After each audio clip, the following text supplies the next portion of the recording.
Hello friends, this is Dr. Shilpa Singhal, consultant and fertility specialist at Billa Fertility and IVF, Dwarka, new Delhi. आज मेरे पास OPD में एक patient आए जिनके लिए हम IUI प्लान कर रहे थे और उनका क्वेश्चन था कि मैम क्या IUI में मल्टीपल प्रेगनेंसीज हो सकते हैं। तो आइए आज यही क्वेश्चन मैं आप सबके साथ शेयर करती हूँ कि इस क्वेश्चन का आंसर कैसे है। IUI एक ऐसा प्रोसेस है जहाँ पे हम बॉडी में ही एग ओव्यूलेशन के लिए प्रिपेयर करते हैं और उसको रिलीज होने के वक्त पे स्पर्म यूट्रस के अंदर इंजेक्ट करते हैं। This is called IUI।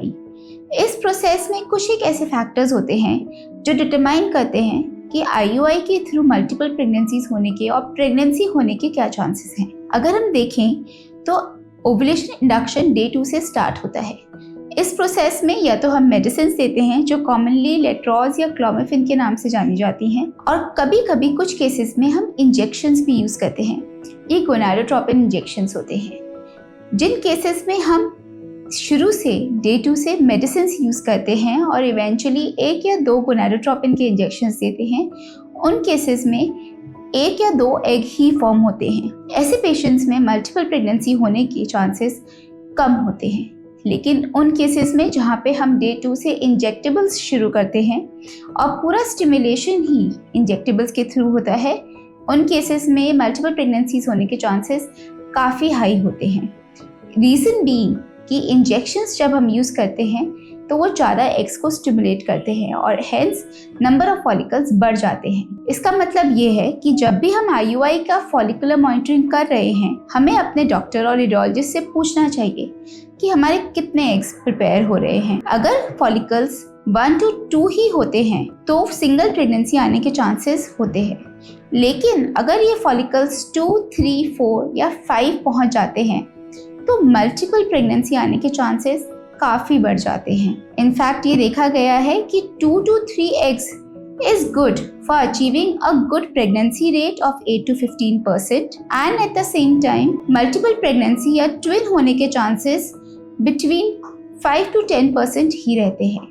लेकिन अगर नंबर ऑफ फॉलिकल्स बढ़ जाते हैं, 3, 4 या 5 फॉलिकल्स बन रहे हैं और इनको हम ट्रिगर कर देते हैं और ये सारे एग्स रिलीज हो जाते हैं, तो उस साइकिल में ट्विंस या ट्रिपलेट प्रेगनेंसी भी हो सकती हैं। एट द सेम टाइम ये भी जानना ज़रूरी है कि जब हमने ट्रिगर किया है तो कितने फॉलिकल्स रिलीज हुए हैं या कितने एग्स ओव्यूलेट हुए हैं। That will also help you to understand कि प्रेगनेंसी सिंगल आने के चांसेस हैं कि मल्टीपल। अपार्ट फ्रॉम दैट एक और फैक्टर है जिसे कहते हैं age of the women. Age जब यंग पेशेंट्स होते हैं तो उनमें एग क्वालिटी बेटर होती है, तो अच्छे एग्स बनेंगे तो मल्टीपल प्रेगनेंसीज आ सकती हैं। As the age advances beyond 40 multiple pregnancy होने के चांसेस बहुत कम हो जाते हैं। मल्टीपल प्रेगनेंसी से प्रॉब्लम क्या है, क्यों हम मल्टीपल प्रेगनेंसी के बारे में बात कर रहे हैं? ये इसलिए कि मल्टीपल प्रेगनेंसी का मतलब है कि वही एक यूट्रस जो यूजुअली आइडियली एक बेबी के लिए बना हुआ है, वो अब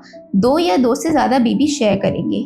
ऐसे में प्रेगनेंसी कॉम्प्लिकेशंस होना बढ़ जाते हैं। मदर एंड चाइल्ड या मदर एंड फीटस दोनों के लिए ही प्रेगनेंसी कॉम्प्लिकेशंस बढ़ जाते हैं। फीटल लॉस होना, अर्ली प्रेगनेंसी डिलीवरीज होना या फिर फीटस में प्रीएक्लेम्शिया या डायबिटीज़ जैसी कॉम्प्लिकेशन भी बढ़ जाती हैं। इसलिए हम चाहते हैं कि थ्रू एनी प्रोसीजर एक अच्छी हेल्दी सिंगल प्रेगनेंसी आए एंड मल्टीफीटल प्रेगनेंसी हम अवॉइड करना चाहते हैं। Hope this answers your query. कोई और क्वेरी के लिए feel free to contact us or meet your doctor and ask them specifically about multifetal pregnancies and IUI pregnancy. Thank you. Have a good day.